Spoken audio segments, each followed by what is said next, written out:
Everyone has a franchise that they think back on fondly. For some, it's Ratchet and Clank, and for others, that's Fortnite.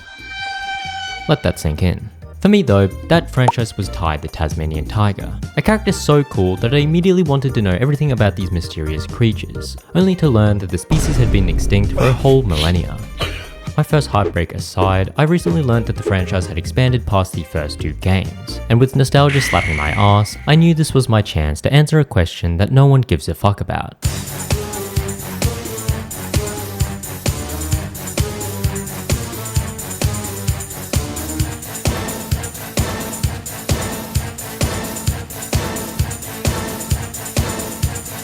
As is the case with every video of mine, I noted down and recorded every single death I experienced while playing through each of these games, and using them, we'll hopefully be able to answer the age-old question. On a scale of 10 to 10, just how good is this fucking franchise? I mean, how hard is it to 100% these games? Our journey starts with one of the coldest intro cutscenes to ever grace the gaming landscape. In it, we see a badass give Sonic a run for his money as he blitzes his way through a rainforest. Whether it's grinding down tree trunks or jumping across galaxies, it seems as though there's nothing this guy can't do. I gotcha! I gotcha! Okay, trust me, this guy's cool. Ignoring the blatant aura loss, this fall was a literal plot hole as we learn of an ancient battle that took place between a bunch of Tasmanian tigers and a cassowary piloting a massive mech. If that wasn't ridiculous enough, these tigers somehow managed to throw boomerangs that are faster than missiles.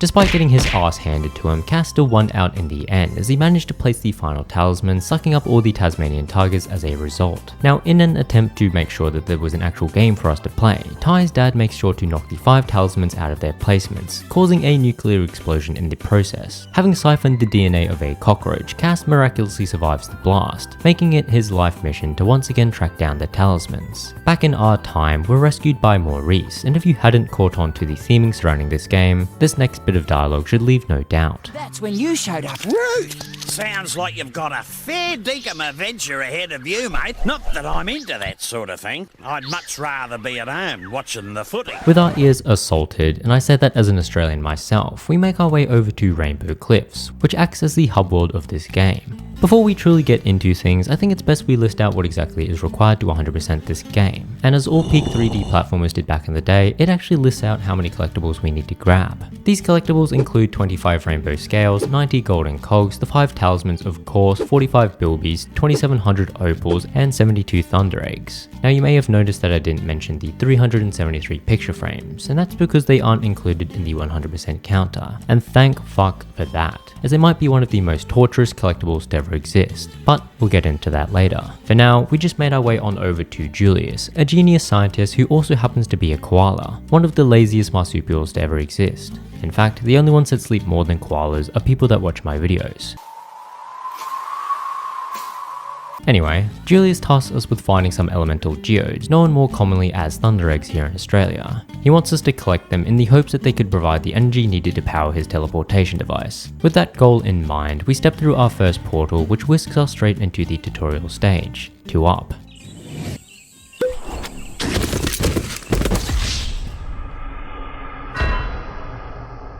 Now if that entrance wasn't embarrassing enough, we're then mocked by Maurice in what I can only describe as a masterclass in trolling. Listen, mate, I solved your problem. I found you a second boomerang. That's great! Where is it? See that tree over there? Yeah? Well, it's not there. Am I a joke to you? Now our first objective is finding a second boomerang, as its gliding abilities will be instrumental in obtaining certain collectibles. If I'm being honest, I'd completely forgotten that we started the game with 1 boomerang, and as nostalgic as this whole experience was, I had to learn that the hard way. Brain-dead decisions aside, 2 Up ends up teaching us a lot of the basics. See, Ty's able to jump, throw his boomerangs at enemies, and also bite his way through wooden boxes, as well as the world's shittiest spy cameras. The most important target to chomp, however, are our very own Bilby buddies. Boss Cass had apparently spent all his free time caging up our friends here, and if Ty's direction is anything to go by, I'd say the very thought of that made Ty shit himself. Aside from freeing our Bilby cousins, we also grab our first Thunder Egg before dusting off a local gang of kangaroos. In terms of the enemies present here, none of them really pose much of a threat. This is partly due to the fact that we have a ranged weapon, meaning we never truly get close enough to put ourselves in any real danger. Pair this with the fact that most of these idiots would rather spend their time making faces instead of actually attacking us, and it's no wonder why we were blitzing our way through this initial stage. With that said, the game does still attempt to intimidate us, mainly with these massive fucking crabs that jump scare the shit out of you. Now, despite people saying size doesn't matter, in this case, it does, as we're unable to deal any damage to these massive crabs with our boomerangs. Instead, we need to get up close and personal, and when I say personal, I mean giving them the best rim job they've ever experienced. What did he say? I mean, if nothing else, at least you know I don't use AI to write these cancerous scripts. Following this, we make sure to wash our face before collecting yet another golden cog. Not far from here, we find our second boomerang, and as King Arthur once did, we pull it straight out of this rock's sacred butt crack, proving that we are indeed the titular character of this legendary franchise. We immediately put this second rank to use, clearing out these crocodile-infested waters and putting on what may be the shittiest example of gliding anyone could possibly have shown. As you can imagine, with 2 ranks at our disposal, our attack speed had significantly increased. Some of the genius amongst the audience might even suggest we've doubled our attack speed, meaning large groups of frillnecks stood absolutely no chance against us. We're also presented with a few puzzles to solve, and by puzzles, I mean hitting the most obvious red buttons to ever exist. As we're returning to Rainbow Cliffs, we learned that Big Scum Cass had obliterated Uluru, all in the hopes of finding one of the 5 sacred talismans. To everyone's disappointment, I'm sure, he does in fact find one, although thankfully, he hadn't realized just how bad the UV index was that day, leaving him with one of the nastiest sunburns he'd ever experienced. With Cass out of commission for a good while, we looked to waste no time as we immediately made our way over to the nearest rainforest. Now, while I do appreciate the fact that it was actually raining in a rainforest, what I didn't appreciate were the massive rhino beetles that patrolled the logs of this place. I understand that there's this stereotype that certain animals are just huge here in Australia, and while that's true, the last thing we want is to have to deal with them in games as well as in real life. If that wasn't bad enough, this level also introduces quite a bit of elevation in its design, making finding certain collectibles extremely difficult. With that said, the hardest part of this entire stage is without a doubt these death traps disguised as water slides. Not only are the hitboxes here complete bullshit, the fact these slides contain so many branching paths, all of which are lined with opals, means should you miss even a single one, you're going to be spending the rest of your life sliding down these slides in the hopes of finding it. These struggles only got worse during the time attack, as we're tasked with beating this goddamn rat who's got his very own surfboard. Like, how in the fuck is that fair? This surfboard is the least of our worries, however, as I was too busy getting penetrated by these sticks. Apparently that display wasn't embarrassing enough, as I then proceeded to lose the race on my very next attempt. Now, if I'm being honest, this was complete bullshit. This fucking rat somehow managed to turn his explosive diarrhea into booster jets, giving him just enough speed to pass us at the very end. And if you think I'm coping hard, just wait until you see this first time compared to my time in the very next race, which I actually won. What the fuck is this? To say I was slightly heated would be an understatement, and my hot head unfortunately carried on over to this next minigame, where we need to hit these boulders so they drop on top of these blue tongues' heads. It's definitely not a hard minigame, and you'd have to be elite levels of dogshit to ever fail at it. Yeah, so we completed that shit on our first attempt, and are rewarded a Thunder Egg from our new crush. Unfortunately, that's where the flirting stopped, as we're left out to dry following that pathetic first attempt. With our only means of transport gone, we spent the next 5 days searching for a way out of this soaking rainforest. In fact, we'd spent so long here that by the time we'd made it back to Rainbow Cliffs, we were suffering from frostbite. Through sheer willpower alone though, we stumbled our way to Julius's lab where we were able to trade in our golden cogs for some new boomerangs. And as you'll come to see, the game actually offers quite a bit of variety when it comes to its ranks, all of which have different strengths and uses. The Zoomerang, for example, is the world's most portable sniper, as we're able to zoom in on targets while rinsing them from the next universe over. Alas, following that brutal rejection at the rainforest, I thought it best that we take some time for ourselves, meaning it was time to visit our very own beach house. Not only did this provide us with some much needed sunlight, it also meant we could spend some valuable time engaging in our hobbies. Shit! Fuck me! me! Fuck me! Ah! Now, despite this being our supposed vacation, Rex here asks us to track down his wife Elle, who thought it'd be a great idea to swim through shark-infested waters just to reach a place called Danger Spike. Thankfully, if there's one thing I love about the Thai games, it's how smooth the movement feels while underwater. Gliding through the water has never been easier, which makes collecting lines of opals simple for the most part. What wasn't simple, however, was trying to aim our goddamn aquarangs while underwater.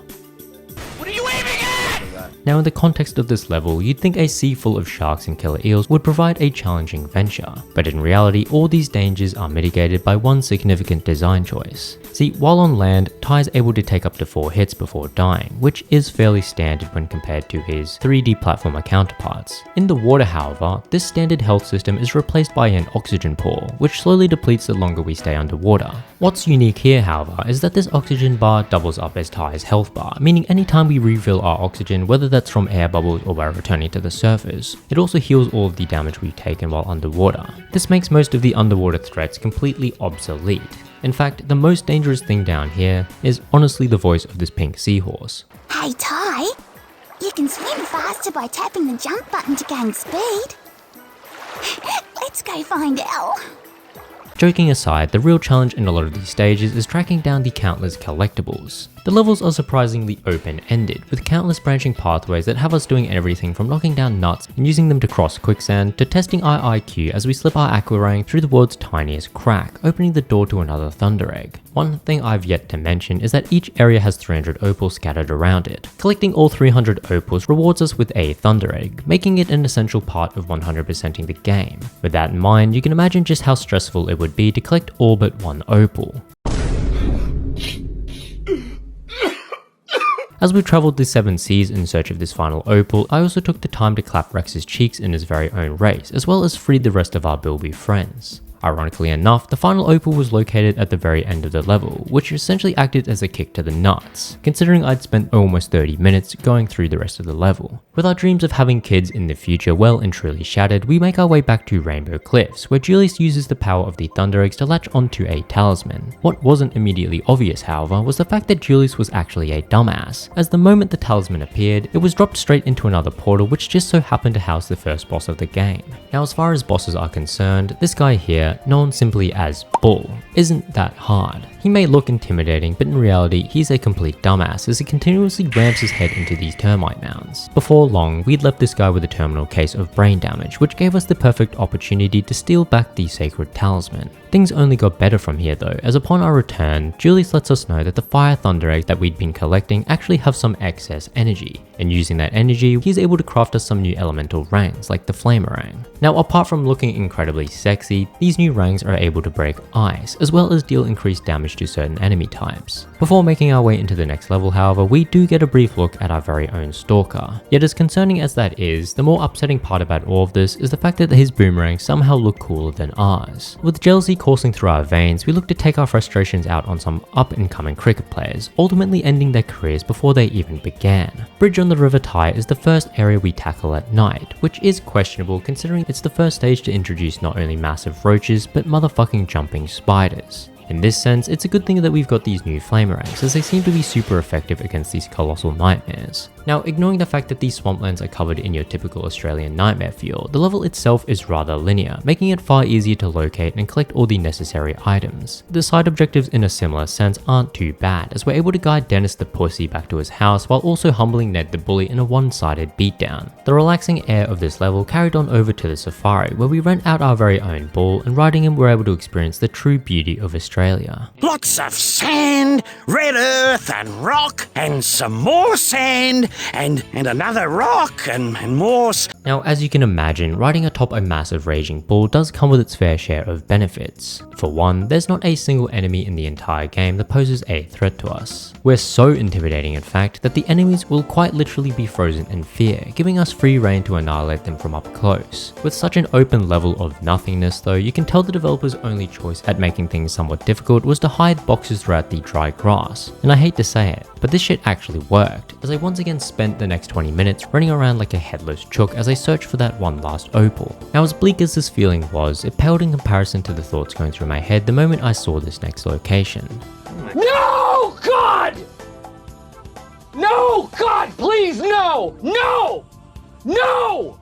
To my surprise though, this stage wasn't too bad. It did feature your typical ice physics, but the main difference this time was the fact that there weren't any instant kill obstacles on either side of the iced lakes. Not only that, but Ty had spent so much time in the gym that his quads were somehow capable of running up these slippery ass hills. I can guarantee you that no other 3D platformer mascot has ever been this stable on ice. This level also introduces these snowboarding arseholes, but outside of the unpredictable movements, they aren't too hard to take down. Now for how open this stage was, I have to say I was surprised at how obvious most of the collectibles were. Ignoring the fact that we'd need X-ray vision to spot most of these picture frame boxes, none of the other required collectibles gave me too much trouble. Well, all of them except one.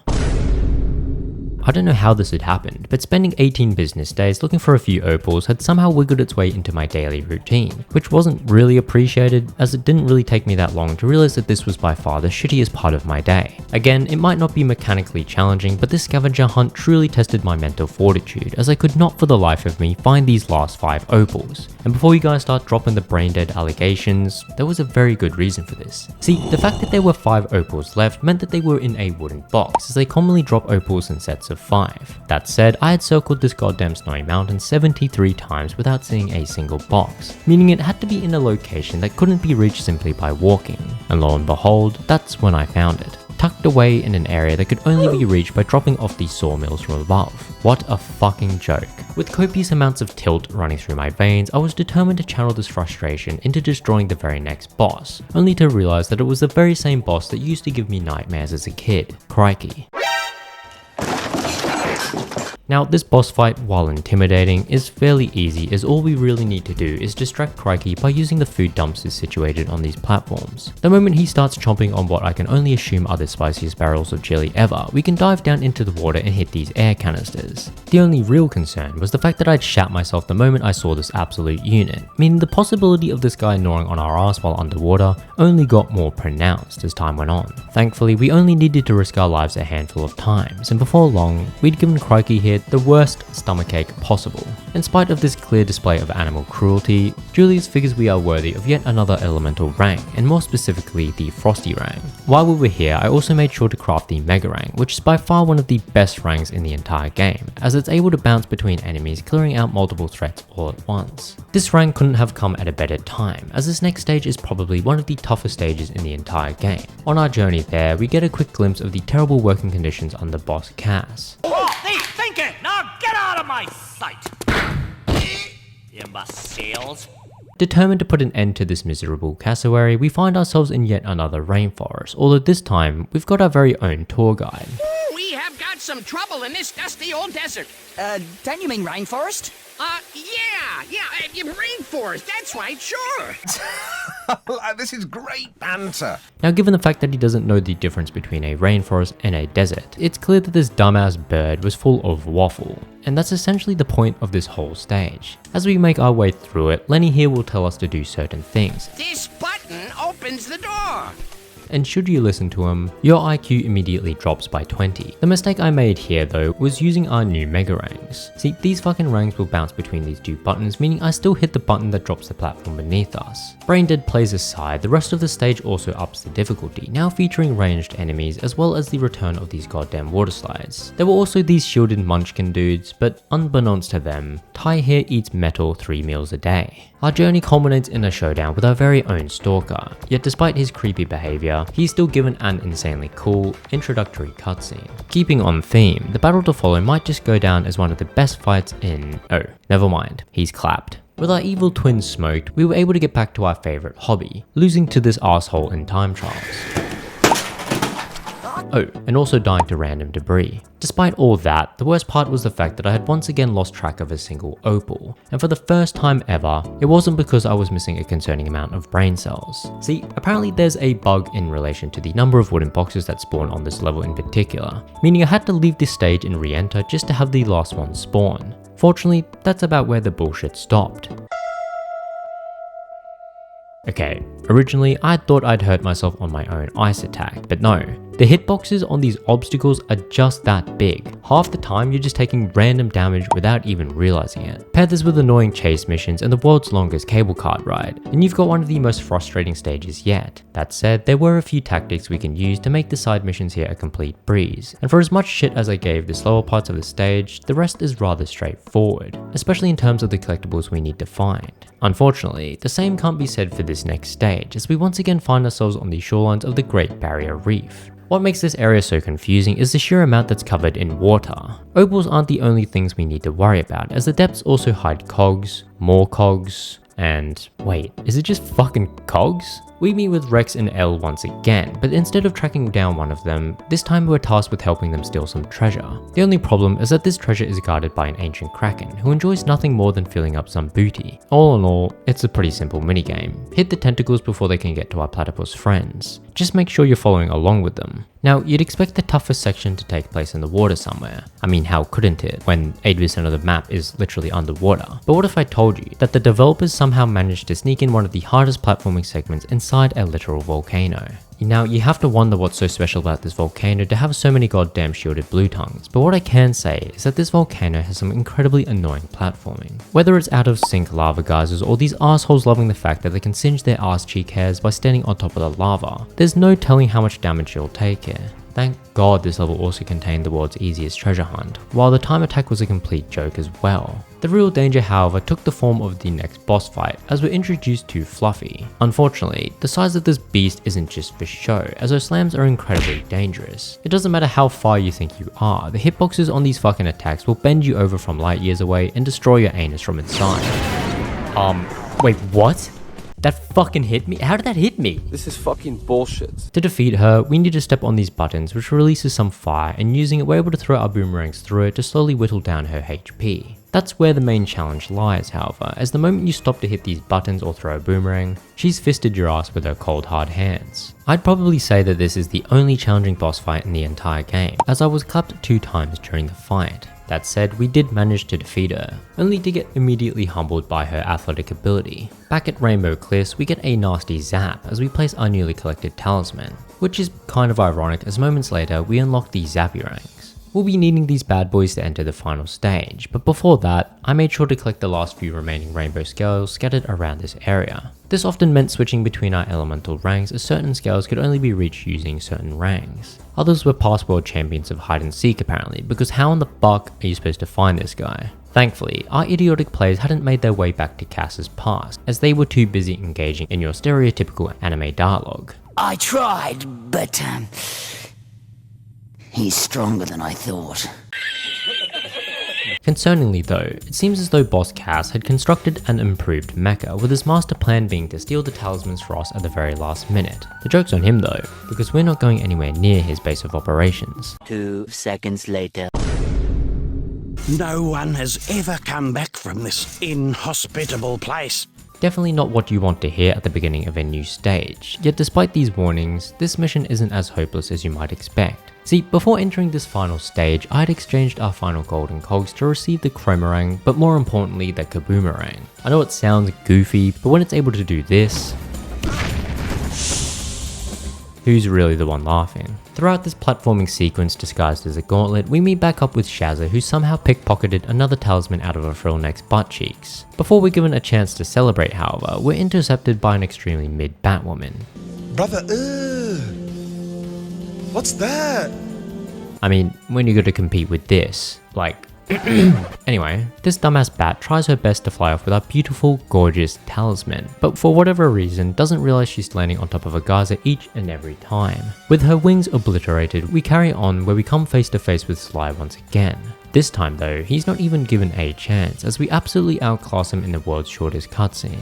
Because we're the main character though, we made sure to sap him of any remaining aura, as we save him at the last minute. Having bodied Cass's remaining henchmen, all that was left was to confront the pussy himself, or in this case, his massive mech. This final boss fight is honestly pretty underwhelming, as all we really need to do is run around and freeze these turrets. From here, we make our way into the engine room where we clear out some basic ass Frillnecks before dealing with the massive power generators. All this culminates in a placebo gliding section where we guide the boomerang given to us by Slide towards Cass's massive beak nose. This here is the only challenging section in the whole fight, as the moment you attempt to turn this boomerang, the camera completely shits itself. I'd be lying if I said this didn't take me a good few attempts, but eventually we guided this rank straight up Cass's massive beak. In typical hero fashion, we glide our way out of Cass's mech as it explodes behind us, and with the last talisman in our hands once again, we open up the gate to the dreaming, freeing up the captured Tasmanian tigers in the process. As wholesome and heartwarming as this whole reunion is, it did lead into one of the most awkward interactions to ever take place, as we're approached by our adoptive parents. This scene was so awkward in fact, that the game shit itself in embarrassment moments later.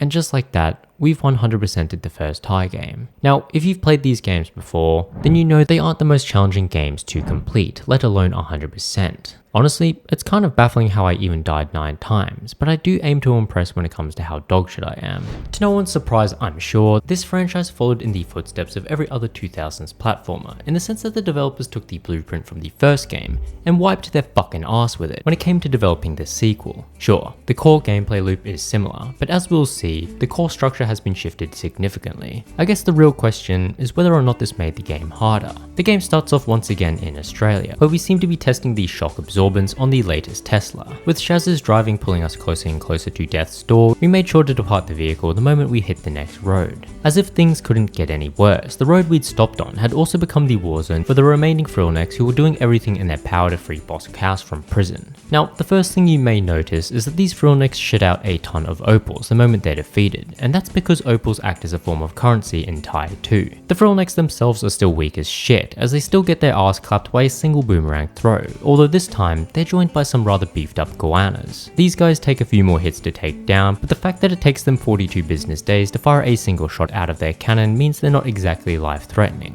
Before long, we'd stumbled across our first Bunyip mech, which are some of the most overpowered vehicles in the entire game. The Battle Bunyip in particular was designed to completely shit on any and everything with its supersonic punches. I kid you not, you could strap this controller to your armpits and still have no problem fighting your way through an endless number of enemies while piloting this thing. It's that powerful. That said, we're by no means the biggest mech out there, as we're immediately humbled by this absolute unit. If that wasn't bad enough, we watch in horror as a koala friend here is stunlocked into doing fuck all before getting plastered himself.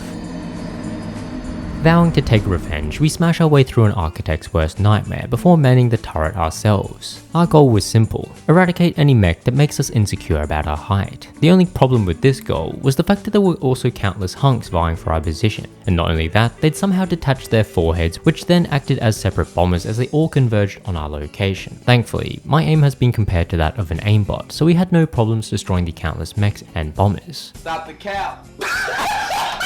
My ego had gotten so large in fact that I overlooked one last bomber, and ironically enough, this just so happened to be the exact bomber Fluffy was stored in. Determined to right our wrongs, we begin a cat and mouse chase as we obliterate the useless cannon fodder while avoiding the explosive turds coming out of Fluffy's ass. Eventually we reach the courtyard of the world's most impenetrable prison. 2 seconds later.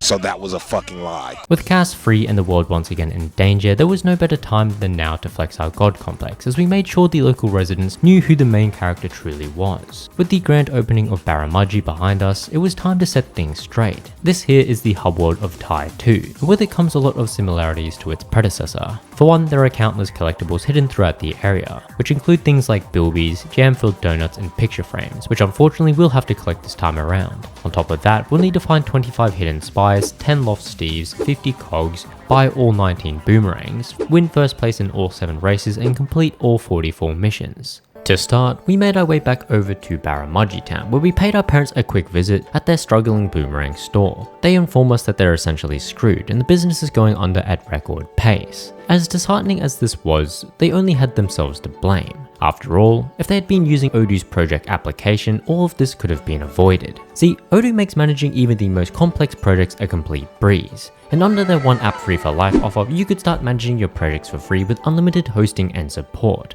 And if you thought Ty's Flamerangs were sexy, just wait until you see Odoo Project's Kanban view, a stellar dashboard designed to highlight and monitor the progress of all your tasks at once. Better yet, these tasks can be updated in real time, simply by dragging and dropping them. The mind-blowing tech doesn't stop there though. One single warp around the corner opens up the guard view, where you're able to manage task deadlines with ease. Finally, you can group these tasks into batches, allowing for efficient and quick actions to be made. Alongside this, you can set milestones, track costs and revenue, create subtasks, and even organize activities like meetings, calls, and to-do lists with other team members. I know this already sounds too good to be true, but what if I told you that there's even more? The freshly released Odoo 19 brings with it new functional task templates to speed up task creation, task auto-planning to help allow for flexible working hours, and simple yet effective drag and drop calendar placements to help plan and track existing tasks. I didn't realize it was possible to be a jack of all trades as well as a master of all, yet Odoo seems to have proven me wrong once again. Not only that, but every app in Odoo is fully integrated with one another, leading to a seamless transfer of information and less overall stress for you. If you did decide that you wanted to access all of Odoo's apps, you can start managing your business easier for just $34.40 per user per month. Well, what are you waiting for? Don't be like Ty's parents and wait till your business is crumbling. Go to the link in the description below to try out Odoo for yourself. Thanks again to Odoo for sponsoring this video. With our arsenal upgraded, it was time to start completing some bush rescue missions, which first saw us visiting the graveyard where we helped convince this kid not to run away from home. From here, we reconnected with Ranger Ken, who immediately outs himself as a pussy as he can't bear to enter the sewers and clear out the crocodiles infesting its waters. Because we're him, we take it upon ourselves to get the task done, and with our new ranks, this was almost too easy. Along the way, we also claimed some more picture frames before meeting Steve for the first time. Now, Steve here is probably the last person you'd ever want to have a conversation with, as he spends the whole time essentially talking to himself. Too small and fuzzy. Say, I got some Google juice. Do you want some? You don't look old enough. Tell you what, I do have something you might like.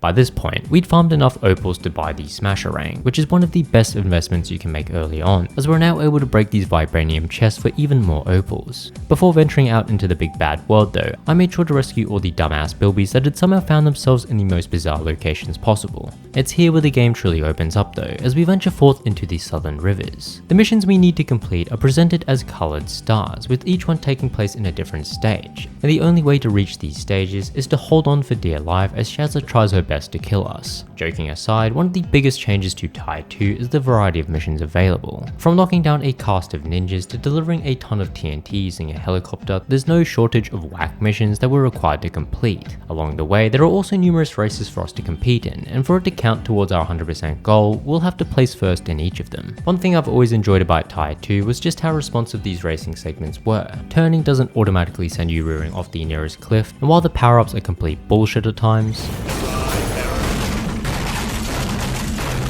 securing first place on our first race wasn't too challenging. Having cleared multiple missions at this point, it was only a matter of time before Cass tried something fishy, or in this case, Fluffy. See, Fluffy had apparently spent her whole undergraduate career studying the biological compositions of dinosaurs, and using that knowledge, she'd somehow resurrected one. What she hadn't accounted for, however, was the fact that we'd seen every Jurassic Park movie, meaning we knew exactly where this guy's weak points were. To be fair to the poor reptile, he was quite tough, and his attacks did catch me off guard a good few times. Alas, nature always has to take its course, and for things to remain balanced, we knew we had to demolish the Sloane Stegosaurus. Upon her defeat, Fluffy once again roasts the shit out of us before flexing her vertical leap. She ends up regrouping with Boss Cass and Julius's evil uncle Carlos, where we witness them torturing some absolute failures in the hopes of creating their own super army. Now, as concerning as that was, we had other priorities to focus on, like keeping our parents' business afloat. Certain missions can only be completed with the use of a specific rank. In Barramudgee Town, for example, we come across this police koala who fills us in on the fact that Boss Cass had been placing spies disguised as koalas in certain areas.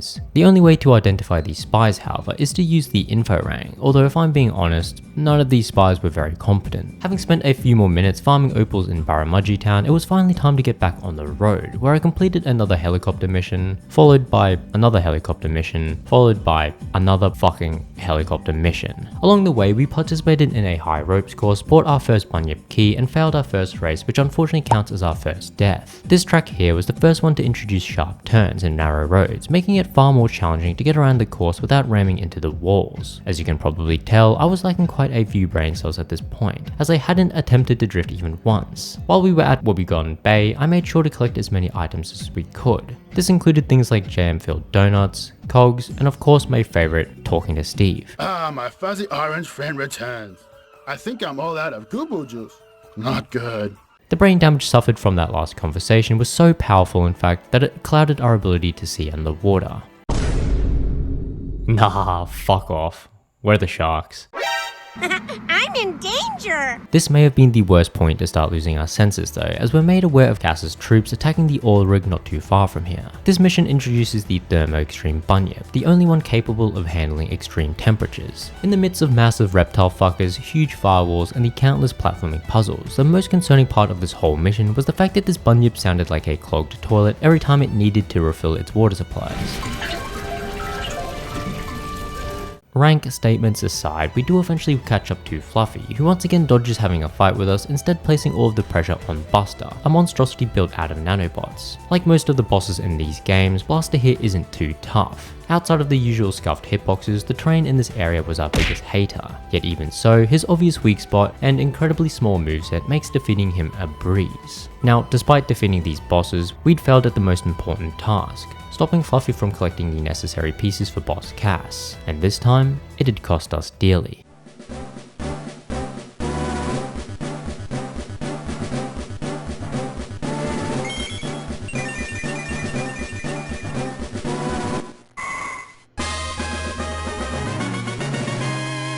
With our failures on full display, we're banished to the nearest volcano, where we're tasked with solving the hardest puzzle ever added to a video game.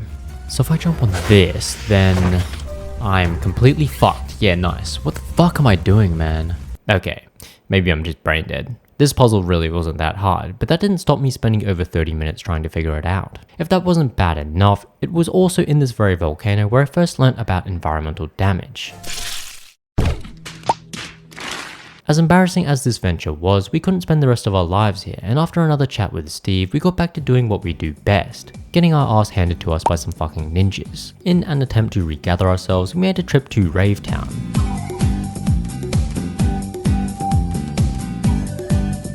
Among the countless collectibles here, we discover a potential speedrunning strap before fighting our way through your average Australian swamp. Apparently, the heat from the volcano had gotten to Ty's head, because what in the fuck is this aim? Oh my god, bro. Oh, hell no, man. What the fuck? To finish up, we smashed our way through some mega evolutions while also enjoying some crocodile spanking. We then made our way over to the Sulphur Rocks, which is what I'd expect most foreigners to imagine the moment you ask them to think of Australia.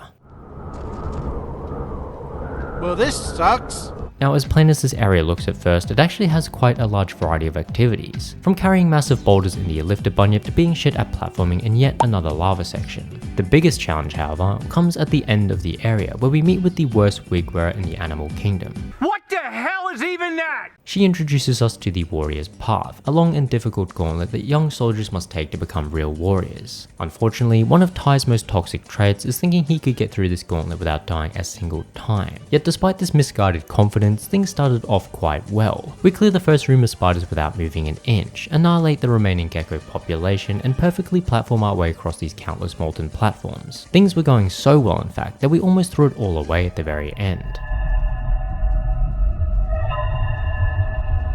Alas, we were able to complete the Warrior's Path without a single sweat droplet forming. That's not entirely accurate. With our confidence fist-pumping Zeus up in heaven, we made our way over to yet another distant cousin, who once again baits us into completing another challenge inside a temple. There was just one problem. What the fuck? I had absolutely no idea what the fuck I was doing.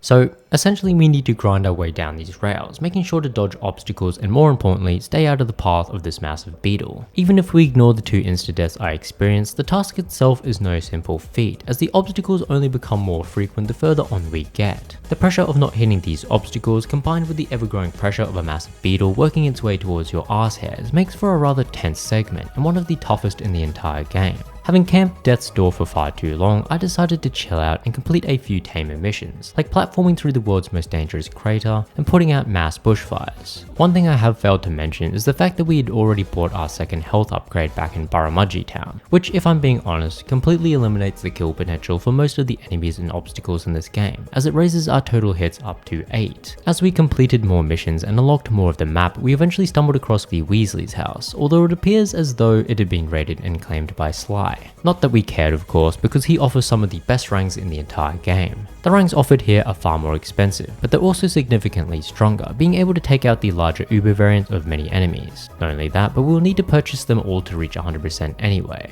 Now because we're low-key broke, I just picked up the most important ranks, which included the Warper rank and the Omega rank. With the Warper rank in hand, we made our way back to multiple areas as we're now able to reach secret areas by using these warp crystals. The Omega rank on the other hand is just a more powerful version of the Mega rank, meaning it completely obliterates whatever dangers the developers thought were challenging. Speaking of challenges though, we do come across Fluffy once again, this time on top of what can only be described as an amateur's Tetris board. The goal here is to platform our way towards these turrets and use them to destroy these massive mechs out in the ocean. While doing so, Fluffy will jump around the arena trying to disrupt us, and while we can damage her at this point, as long as there's mechs about, she will continuously be healed to full HP. This makes it a particularly long fight, and honestly the final mech was so far away from me that it felt like I was trying to snipe a rat with a goddamn rubber band. Alas, we got Fluffy stuck in a favourable loop, thus ending our first real battle with her. Apparently her mech wasn't the only thing that short-circuited though, as she immediately dropped some complete bullshit on us following her defeat. Not bad at all. You're almost as good as me. Wait, what? We just kicked your fucking ass. Either way, we bring a hard-fought Shadow Drive back to Julius, who mentions that it's a core part of a brand new power bunyip. Uninterested, we instead make our way towards the Never Never, which seems to be a cesspool of collectibles. Not only that, but it also seems to be the worst place on Earth for aliens, as they can't help but crash their ships here. Despite being the superior race, it seems they all still needed the help of an extinct animal, and because we're him, we made sure to help them on their way back. As strange as this interaction was, it soon became clear that these aliens weren't the only mysterious creatures running amok.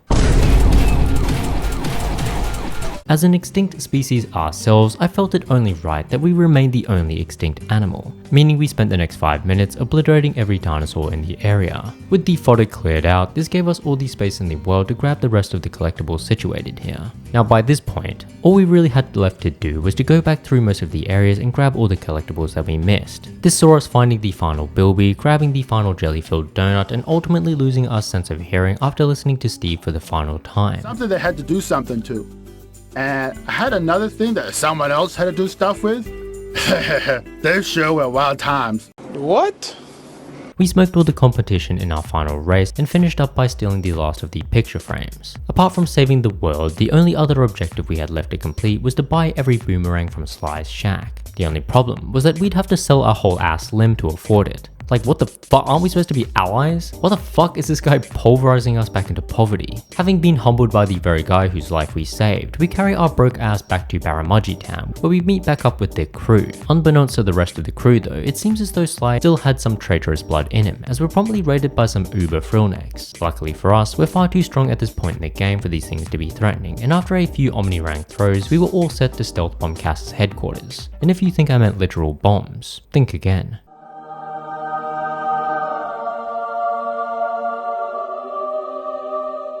Now similar to its predecessor, the final stage has us running through countless waves of enemies. The difference this time though is that we get to do it while in a Shadow Bunyip, the strongest Bunyip mech in the entire game. Not only is this thing incredible at fisting, it also has a 17km vertical leap, making any platforming challenge a complete joke. In an attempt to add some challenge to the supposed final mission, Cass brings back multiple bosses that we fought. The disappointing part however is that the bosses themselves remain the exact same. They haven't become stronger or learned any new moves, meaning they're incredibly easy to obliterate in our overpowered mech suit. Before long, we'd cleared out every last enemy of Cass's, meaning the only obstacle in the way of us getting back to opal farming was the big dumb cassowary himself. Now, to give credit where credit is due, Cass is probably the toughest boss fight in the entire game, which honestly isn't saying much, considering who he was competing against. Even so, this fight is split up into multiple phases, with the first one being the toughest in my opinion. This is because Cass won't stop moving during the entire phase, and his quick dashes make it extremely hard to hit him in our mech,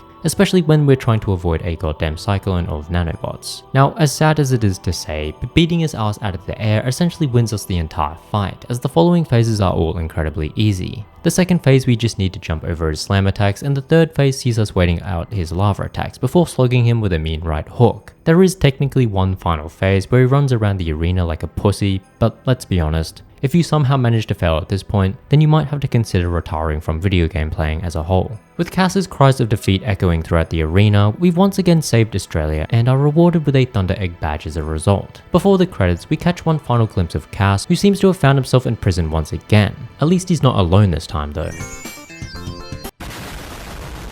Now, if you remember back, we aren't done just yet, as our buddy Sly here still won't give us a goddamn discount on the Doomerang. The question then becomes, how the fuck are we going to farm over 100,000 opals? Well, there are a few methods, but the one I chose saw us going back to Wobbegong Bay. See, there's one particular island located across from the racetrack which has multiple bags of 500 opals as well as one with 3,000. This totals to a whopping 6,000 opals altogether, and should we swim back across to this race, enter it and then immediately leave it, the bags will all respawn, resulting in a simple yet effective opal farming loop. It was mind-numbingly brain dead, but after another 30 minutes or so, we had farmed just enough opals to buy out the rest of Sly's shop, ultimately obtaining 100% in Tier 2. To finish off, I thought I'd share some of the leaderboard stats just because I thought they were pretty cool. I was dogshit in most of the races, let's be real, but I did place within the top 1000 on the 100% completion time, so I'm kind of just him. At the end of Tier 2, we had perished a total of 6 times, making for a much tamer experience in comparison to its predecessor. That said, with one game remaining, the title of hardest was still up for grabs. With Cass well and truly washed, the developers had to pull out all the stops during the opening of Tier 3, and boy, did they not disappoint. For those of you that are unfamiliar with this game, we're immediately thrown into the Dreaming, where we witness the next great war between the Bunyips and a race known as the Quinken. Despite being mortal enemies with each other, it somehow falls to us to drive them back. And to do so, we'll need to reach the Infinity Gauntlet, which has somehow remained untouched despite it being placed behind the rustiest metal bars I've ever seen. As you can imagine, the Quinken, obviously shitting themselves, try everything in their power to stop us, whether that's resurrecting the dinosaurs or destroying the castle around us. Unfortunately for them though, this is the prologue, meaning it's almost impossible to fail, and within a few minutes we'd obtained the legendary gauntlet. We're told we now have the power to defeat the Quinken, but the true benefit of this gauntlet is its godly teaching ability, as we're instantly able to fight in melee range, despite never having done so in previous games. With these skinwalkers obliterated, we meet up with some bird thing who gifts us the almighty Shadow Bunyip. Now, I'm not sure how this happened, but this behemoth is somehow even more broken than it was in Tier 2. Sure, it doesn't have the same vertical leap as it did before, but its fisting ability is second to none, to the point where we could satisfy dozens of lanky guys at once. Sus lines aside, we do eventually break the Quinken's stones, which in turn starts a vortex sweeping us back to the worst place on Earth, Darwin. As is the case in Darwin, we're immediately attacked by zombie frills only to be saved by Ridge, our brother from another mother. With him by our side, we make short work of the frills and Quinken surrounding us, and after making our way inside the town, we reunite with arguably the worst person to ever be assigned as a leader.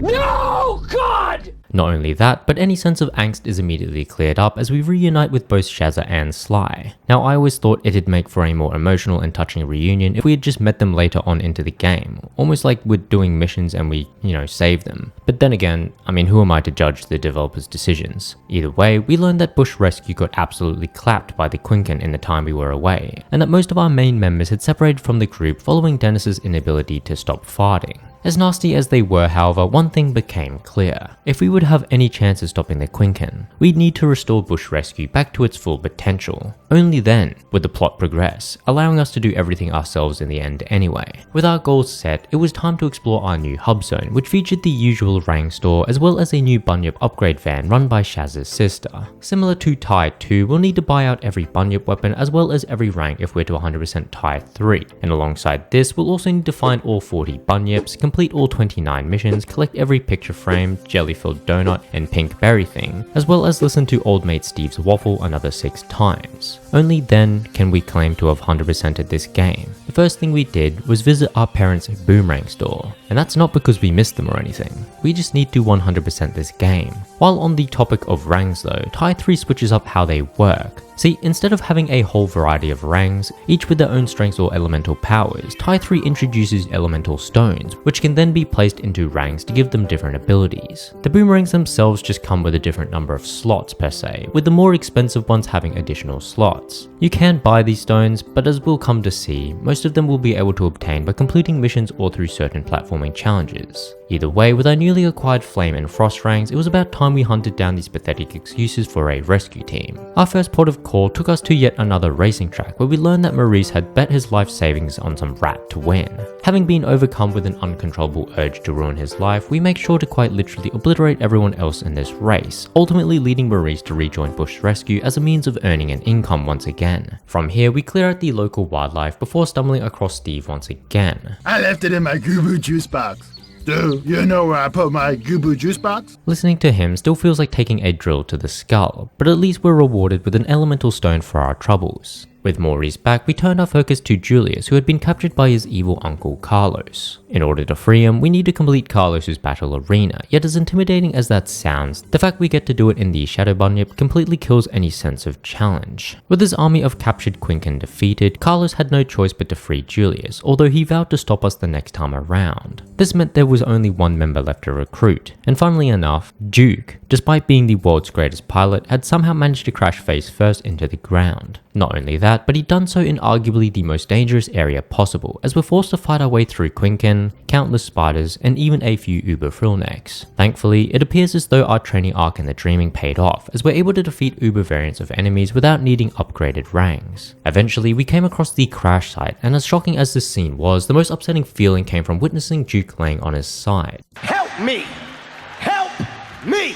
With secondhand embarrassment coursing through our veins, we thought it best to leave him for dead, only to be cockblocked by the plot and forced to escort him back to Bush Rescue. The whole escort section is fairly easy, as we can push ahead of Duke and eliminate any threats before he gets there. Although I do find it funny how there just happens to be flippable platforms and alien lifts all conveniently placed in this area just so this dumb Kiwi can make it back. With Bush Rescue back together, it was finally time to start exploring the fake open world once again. Shaz's truck was apparently in for service, meaning we had to make do with this weird fucking crab mech, that in all honesty is 100 times better than the truck both in terms of its safety features and its offensive abilities. Not only do its rockets home in on our enemies, but also incredibly fast and have our very own melee attack. There's really only one problem with this vehicle, and that's the fact that it can't jump to save its life, which is great, especially considering we need to string together multiple jumps to reach certain collectibles. The clear lack of any skill while piloting this mech didn't give me much confidence going into our first race, and this was further demonstrated when we got absolutely shit on. With our death counts virginity well and truly gone, we met up with Sly once again, who motioned us into our first mech mission. These areas often combine platforming segments with combat encounters, yet the fact that we're doing this all in the Shadow Bunyip of all things makes these stages incredibly tame. Essentially, you'd have to be top tier levels of dog shit to ever die in these missions.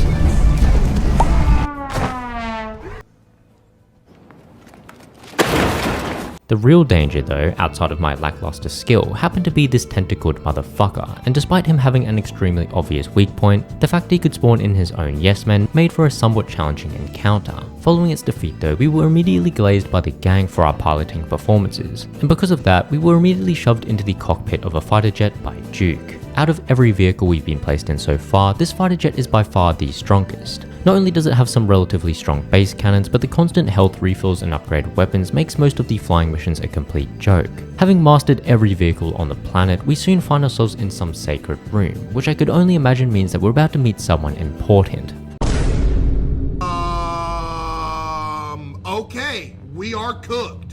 Now, despite being confronted by this dumbass Frill, the main threat in this area is the Hexoquin, which acts as the first real boss fight of the game. Now, to call this boss fight strange would be an understatement, as within the first 10 seconds, we're stun-locking him under a door only to squish him with it. This embarrassing display had apparently bruised his ego, as he immediately split himself in two and started running around in circles like a headless chook. Unfortunately for him though, we're not disabled, meaning all of his attacks could be avoided simply by moving the analog stick. Our nonchalant attitude during this whole ordeal had won us another date with Shazza, which we immediately capitalized on as we invited her out to the nearest swamp. What we hadn't realized, however, was the fact that the swamp had the highest rate of kidnapping. Thus began a long and arduous cat and mouse chase as we fought our way through an ever-increasing hostile environment. With Shaz's life hanging in the balance, there was no better time than to slow things down and to make sure we didn't miss any collectibles along the way. Eventually, we did catch up with those kidnapping freaks, and in typical hero fashion, we launch ourselves into one of the coldest slow-mo jumps of the PS2 era. Once again, Fluffy is here to cuck us back into Auradet. Now equipped with her very own mecha suit, Fluffy is able to throw 3-punch combos and wall run into a twisting rocket punch. Unfortunately for her, all of these moves are complete dog shit, and are also incredibly easy to avoid, as Fluffy instead reminisces about her time with Sly. I remember when we used to work together. We were great partners.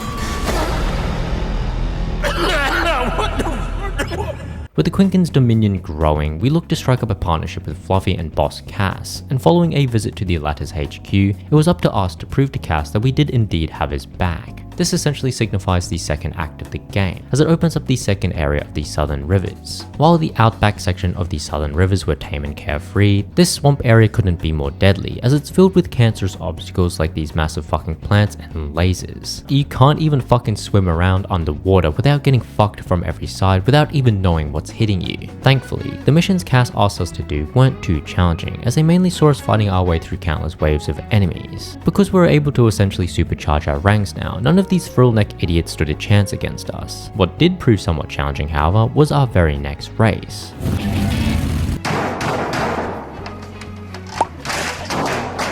See, for the very first time ever, I had somehow gotten Mario Karted in a game that has no Mario, and barely any kart.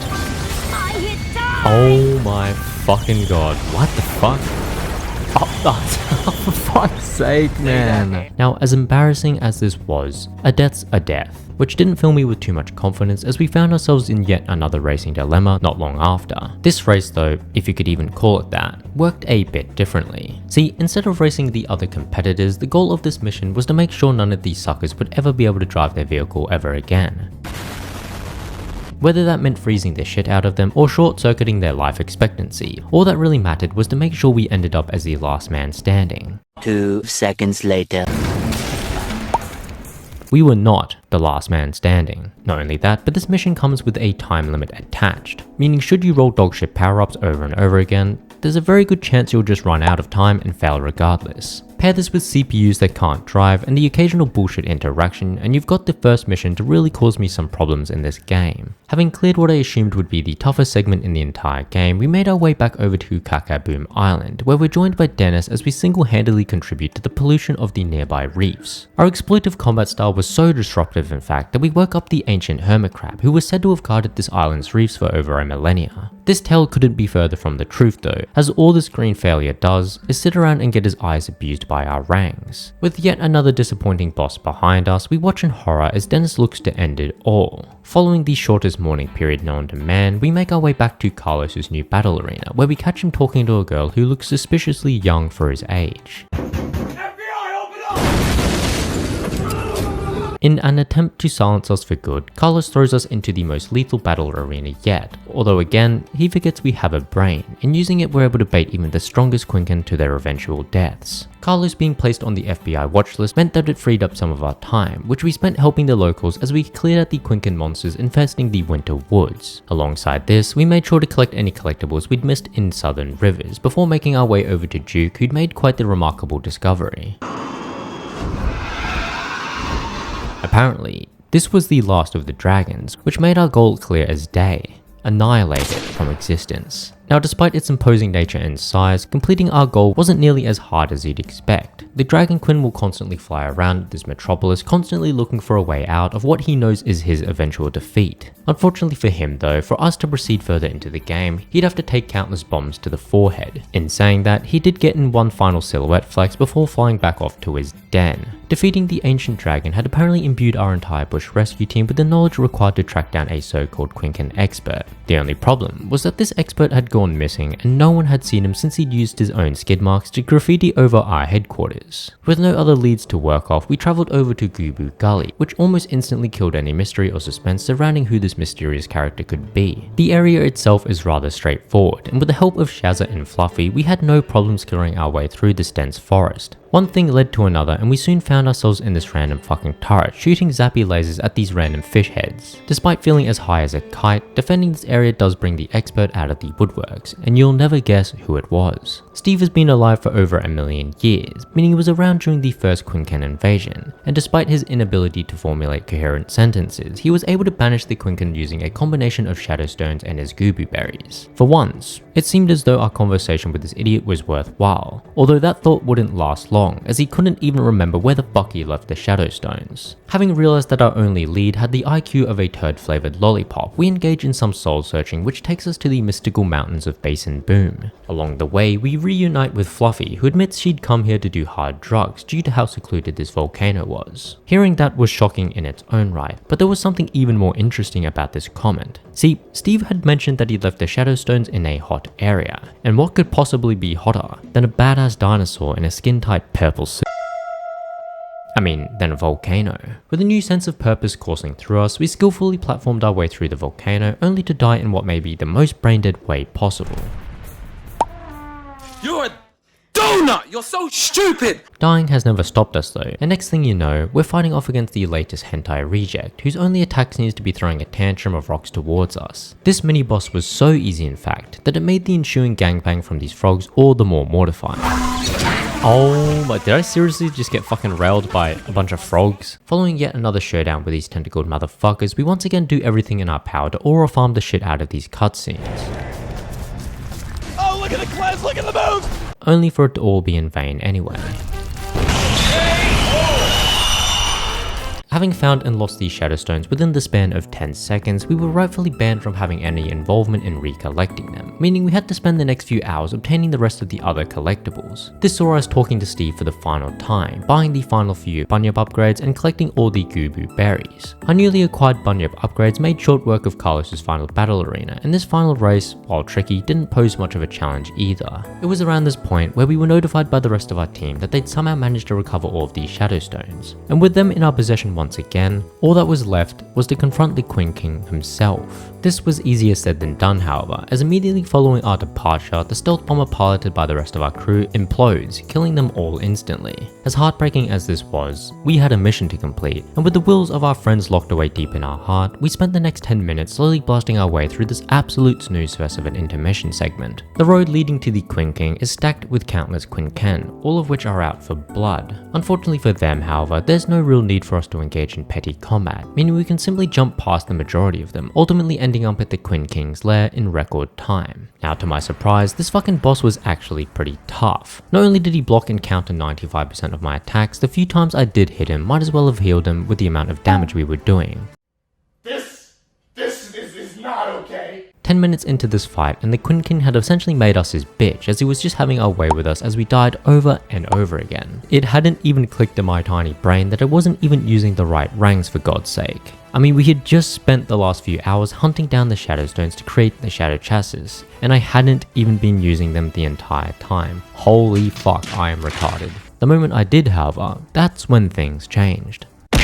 Oh, brother, this guy stinks! Okay, yeah, never mind. I don't know what this guy's problem is, but he manages to block almost every attack you throw out. It doesn't matter if you jumped behind him or spawned inside his asshole, he'll still find a way to block your attacks. The only method I found to beat him was to run circles around him and throw out a single attack every now and then. Any more than one attack and there's a high likelihood that he'll counter with his own attacks, so I just had to patiently bide my time, which eventually worked out as we triggered his second form. His second form in comparison is far easier, as all he essentially does is shoot out missiles which are easy enough to avoid by running around the arena. Even after defeating the supposed final boss though, we're not out of the woods just yet, as the slimy greaseball Cass had somehow managed to capture the rest of our team. Surprised that they'd somehow survived the initial explosion, we knew deep in our hearts that they were only dragging us down, and despite Cass's threats, we were willing to sacrifice our entire team if it meant not bowing down to him. Unfortunately, the plot had run its course, meaning we got the biggest cramp we've ever experienced in our legs, and Cass, being the scumbag that he is, used this opportunity to whip a rocket launcher out of his feathery ass. As bleak as this situation was, we had full faith in our Riz, which eventually paid its dividends as Fluffy sacrificed herself to push us out of the way of the impact zone. Obliterating his ex-colleague was apparently so devastating that Cass had no choice but to free the rest of our team, ultimately resulting in him being locked away once again.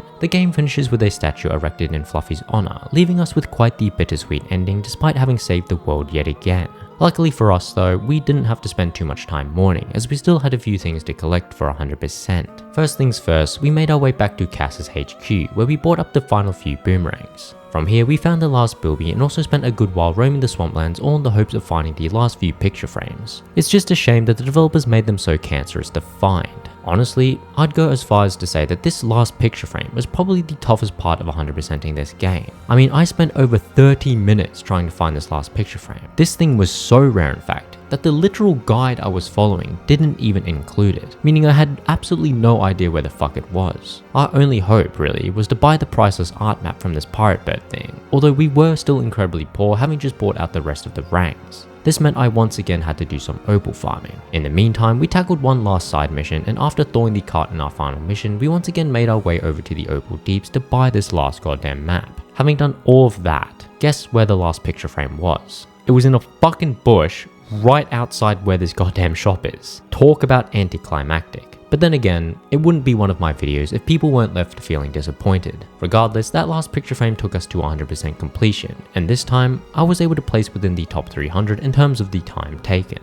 This game also proved to be the toughest yet, as I died a whopping 15 times, most of which were to the Quinn King himself. Now, this is where things get somewhat dicey. See, there is technically a fourth tie game, which was released back in 2013. Now, I did technically play this game, but I felt as if it didn't really fit within the context of this video. If you haven't noticed somehow, Tie 4 took a completely different route in terms of its gameplay style, now playing as a 2D platformer instead of the usual 3D. Because of this, I didn't necessarily feel like it warranted being compared on the same metrics. But for those of you that actually care, I can say that it was by far the easiest out of the whole bunch, with me only dying a single time during the entire playthrough. Alas, with all the games completed, it's only right that we rank them from easiest to hardest based on how hard they were to 100% complete. To my surprise, Tie 2 Bush Rescue actually came out as the easiest of the entire bunch, if we ignore Tie 4 that is. I think it more so comes down to the variety of ranks and other additions like the battle bunyips. The platforming didn't seem as tight as the first game, and the Golden Paw upgrade essentially killed off any threat from regular enemies. This was then followed up by its predecessor, which I believe had a decent difficulty curve throughout its entire playthrough. I don't necessarily think it was challenging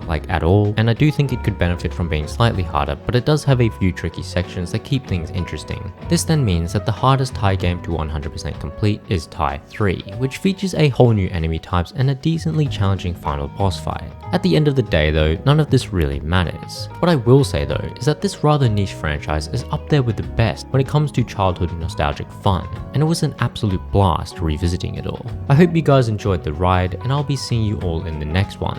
Hopefully. Please don't leave. Come back.